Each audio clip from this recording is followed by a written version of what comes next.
This is Jamie Drummond with Good Food Revolution. I am here with James Murphy. Hello, James. How are you today? Very good. Now, you're I didn't know it was going to be video. You're back in Toronto. You were playing here on Tuesday. Oh, we have our wines arriving. You were playing here on Tuesday with your band, and you chose to come back to. What do we have here? What's this? This is the Henry of Pelham. This is the Henry of Pelham Baconal? Something incredibly local for Mr. Murphy. It's awesome. It's like 20 minutes away. I guess I'll edit that out. When you were growing up, James, Yes. and you come from New Jersey, I believe, Yes. how important was food and wine in your life? It was not important. I come from a suburban Irish American family, which means food is terrible. A lot of processed cheese, Wonder Bread, boiled things, Boiled things. hot dogs, SpaghettiOs. Just pretty bad food, basically. And at which point in your life did you actually move away from that kind of rut you were in with regards to food and, I'm going to say wine again? Well, I tried to eat. I was a vegetarian when I was a teenager, just because. Why were you a vegetarian? I don't know, because everybody in punk bands is vegetarian, and Were you straight edge as well? no, it's not straight edge. But it just seemed like I wasn't giving up anything because the food was really bad. So it was like out of the frying pan into the fire, like crappy meat or crappy vegetables. Although we had a garden. There's a couple things that we did really well. My parents had a great garden. Mother was a really good baker, but we had an amazing garden. So the tomatoes I grew up with, what are now heirloom tomatoes, et cetera, were just the tomatoes that we grew in my backyard. New Jersey's incredibly good soil. Incredible peas. I used to, we as children, there was 4 of us, we always each had to garden a certain amount. I had to weed a quarter of the garden. I always planted myself right in the pea patch because I could just eat them while gardening. We did a cantaloupe. We had peach trees, carrots. I think the carrots we grew were boring, but that was from the seeds we chose. Whereas the tomatoes were incredible. Did a lot of peppers, which I never really got into. Green beans, scallions. Like it was just nice growing our own vegetables. It just seemed like a normal thing to do. Now I think people do that less. It's like, but that was just normal. I think my parents did it out of like a, immigrant economic brain, like sort of like you grew your own vegetables. It was like, why pay for them? You can have them in the backyard. When you have these kids, they should do something. And when did you, did you actually have some sort of a point in your life where you started enjoying food as opposed to? I had a bunch of different points in my life. When I went out with this girl whose stepfather was Tuscan, and he hated me, and I hated him. But he was a really amazing cook, a Tuscan cook. And I started finding that I could cook. Like I started finding that I was like... I didn't know you were a cook. I was okay. I have problems with a couple of things. I bought the CIA. My parents passed away. I used to call my mother for like, how long do I cook this? Because I'm bad with like, how long do I cook this meat? How long do I do that for? Is it not just until it's done? You never know. I mean, I think it's like, there's a certain amount of confidence you have to have with like timing meat and temperature meat and stuff like that I just never had. I'm good with sauces. I was good with tastes, and so like cooking with this Italian dude, I felt like I started becoming comfortable like with flavor, and I learned to cook from him, and became a pretty good cook. We would fight, and my girlfriend at the time and her mother knew that it was going to be a good meal when there was a lot of yelling, because then we would be contested. We had a great mushroom battle, where he wanted to do the mushrooms in one way, I wanted to do the mushrooms another way, and those were the night. And that was the night we'd come out both angry and put me like, we're not saying who made what, but you have to tell us which one's better. So we'd get into these battles, and if that was when the food would get really good. And then after that, I split up with her, and I was very, very, very, very broke as a musician, and I found that I could make a couple things really simply that I liked better than the shitty food I could buy. Which were what? I made a really simple pasta sauce that's so simple but so delicious, and I could use it for steak, and I could use it for anything. It was just whole peeled nice tomatoes, Italian tomatoes, like mashed with a potato masher, a whole onion a Spanish onion, sliced off the top, peel this the outer layer, slice the top and bottom off, set in the bottom, and a stick of butter. And I just let it reduce for 8 hours. And the amount of tanginess, and a lot of fresh rosemary. And the amount of tanginess, that was it. There was no salt, there was no anything else in it.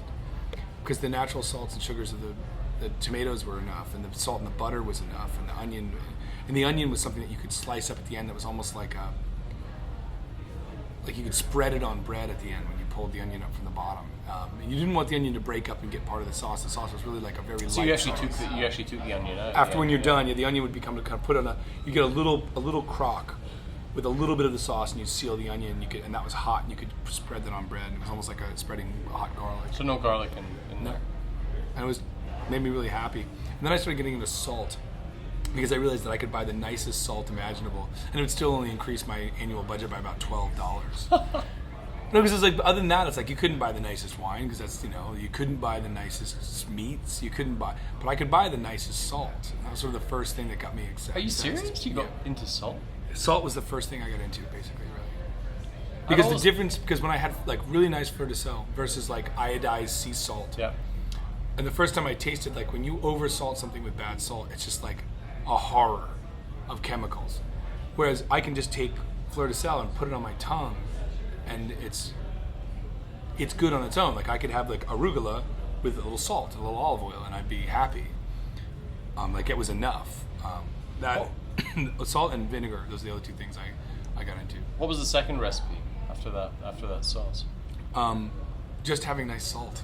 Oh. Like literally, and buying tuna steak and making tuna salad, but making my own mayonnaise. Making your own mayonnaise? Making That's my own something mayonnaise. I've screwed up so many times. Yeah, I've myself. gotten really good at it now. But now I actually make it with a very little of my own mayonnaise, mostly with olive oil.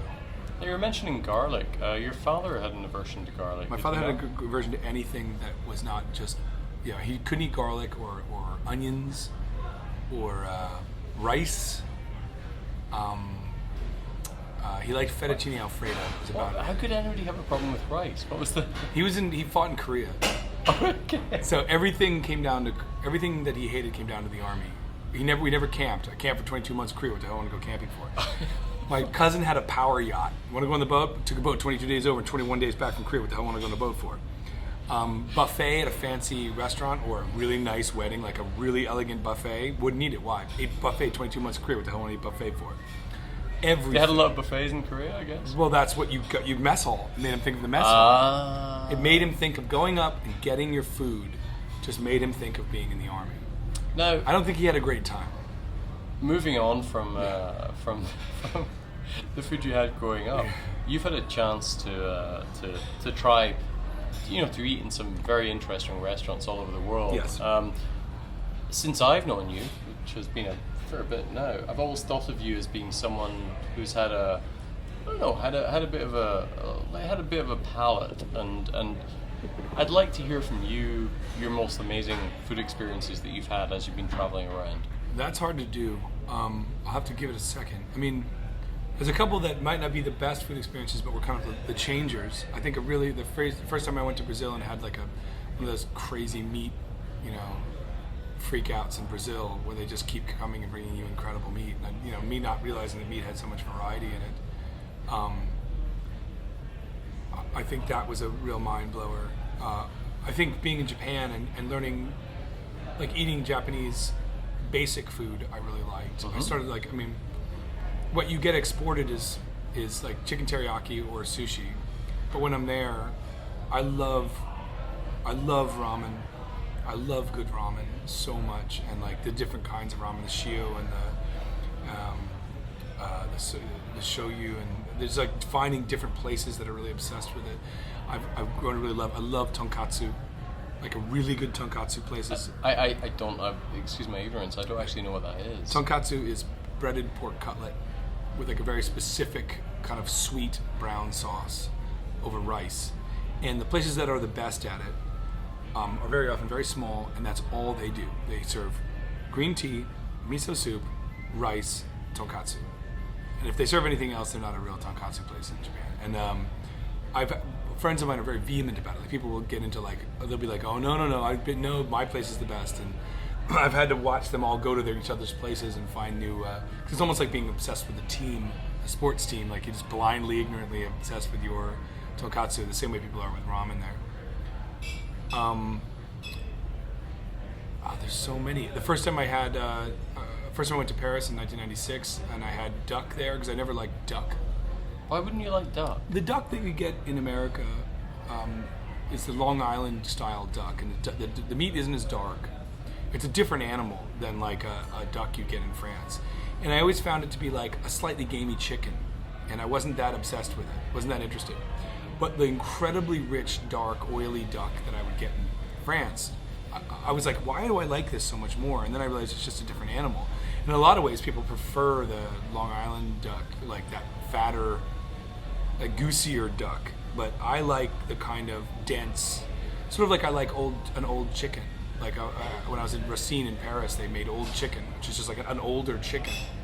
And the meat is very, very different than what, normally. You have to cook it entirely different. Right, well, we're used to thinking of a chicken as a certain thing. It's like an older adolescent chicken. Like that's what we eat. No, but you know what I mean? We eat like these chickens that are like always the same age, same plumpness. It's like pretty much the same thing all the time. But you never think of like eating like an old chicken.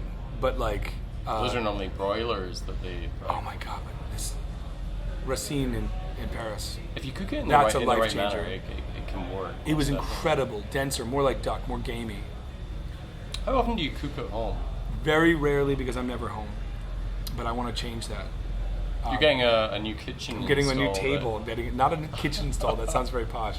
I'm getting a large section of barn planks, salvaged barn planks, turned into a big kitchen table because of a trip I recently had to Paris, where I went to Le Vervelet, one of my favorite wine stores, and bought a dozen bottles of some of my favorite wine that you just can't get. I can't get in New York. And it's very rare to say. It's hard to say you couldn't get anything in New York. But there's just wine. Good ecstasy being one of the things Yeah. you can't get in New York. Anyway, that's another matter.